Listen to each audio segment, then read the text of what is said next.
Hey everybody, welcome back, and we're going to take a closer look at another game in my pinball machine collection as of 2009, and the one we're going to take a look at right now is Johnny Mnemonic.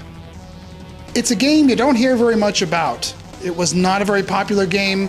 It did not break any records of any kind, and it was obviously based on a theme and a license that didn't really do it for a lot of people. Funny enough, I never even played a Johnny Mnemonic that worked, okay, until the York Pinball Show. There's a pinball show in York, PA that I love called the White Rose Game Room Show. It actually was the first show I'd ever been to like that. And at this show, the very first time I ever went, somebody brought a Johnny Mnemonic with them that worked pretty much 100%. And it was the first time that some of the gimmicks worked, that the game flowed, and man, it was fast. And I loved it. You can get one at a reasonable price, but for a late model Williams dot matrix game, it's definitely worth the money. There were under 3,000 of them that were made, and you know, so from a rarity standpoint, there aren't that many of them, but the problem is the license itself is not very good. The movie, people hate it. As a result, it just, people see it and I don't think they really want to play it.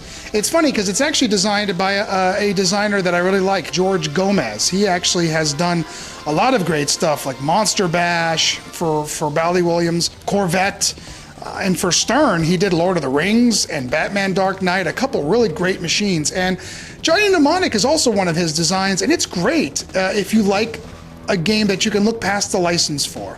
It's funny, I always thought, you know, if they had called it Pinternet or something instead of Johnny Mnemonic, the game probably would have done better because it's fast, it's fun.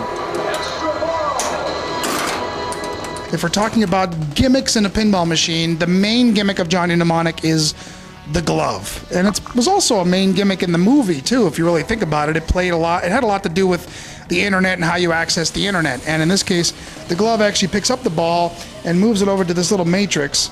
Keanu Reeves matrix. See what I did there?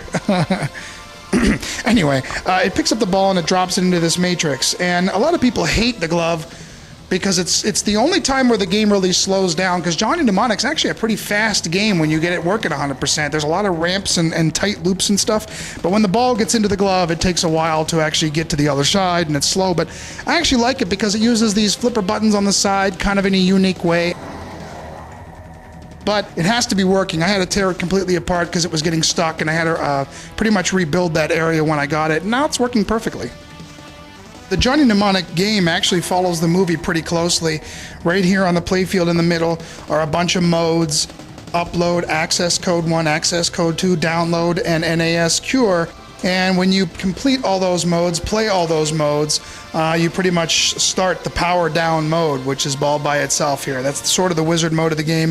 It's a really cool wizard mode because the entire game starts to shut itself down, and you have to sort of play it as long as you can.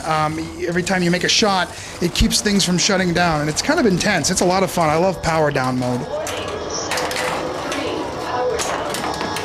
Crazy Bob shot here adds a lot of extra little awards to the game. Of course, we talked about the glove, and once you fill up the matrix, that actually starts the jackpot / multi-ball mode, and that's how you can play the multi-ball in the game. There's a lot of other little things, a lot of loops and ramps that lead to things. There's no custom speech. It's all impersonators. They do a pretty decent job. I know a lot of people hate that, but I don't think it's actually that bad. There's got to be a hot dog joint around here somewhere. I don't think it's the ugliest game ever designed, but I like it. I think it's a good game. I actually got my Johnny Mnemonic from a collector / friend of mine in Canada. He was actually driving by here on his way somewhere. He had a Johnny Mnemonic. He wanted a reasonable price, and so I went ahead and sprung for it. And it's in really great shape. The one thing I was pleased with this particular version is it does not have any cabinet fade. And a little bit of fade doesn't bug me, but what happens is the red here on the sides of the cabinet just fade to hell on the Johnny Mnemonics, and a lot of them you see are just completely pink or white or some other off red color.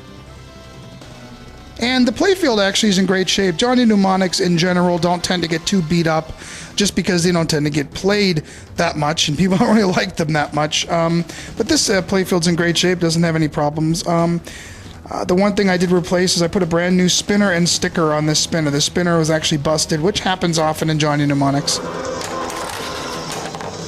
Here are a couple things I have for Johnny Mnemonic. Black flippers. I'm not a person who likes to modify his games, but when something is in the prototype stages or was removed for cost reasons or whatever, sometimes I like to retrofit the games with what they originally should have had or whatever. Johnny Mnemonic, if you look on the Johnny Mnemonic flyer, had black flippers initially, and then obviously that was changed to white. I put them on, but I didn't really care for them. The black blended in with the black rubber, and it looked funny, which is probably why they decided against it. So I still have a package of the black flippers. Johnny Mnemonic is not a keeper in my collection. At some point, I'll probably rotate it around and get something else. It doesn't really tug on my heartstrings at all because I didn't play it a lot as a kid, and it wasn't until I was much later in my life that I played it, and I don't have that urge to, I just can't sell this game. That's kind of usually the reason why I don't sell certain games. But for now, it's a great game, and I'll be keeping it for a while longer, and I like it a lot. You are the master of power now. Look past the license. Give Johnny Mnemonic a chance. It is a fun game, especially if you like fast-moving loops and ramps and things like that. So that's my Johnny Mnemonic. I got in 2004, and so I've had it for a little while. I'll see you next time.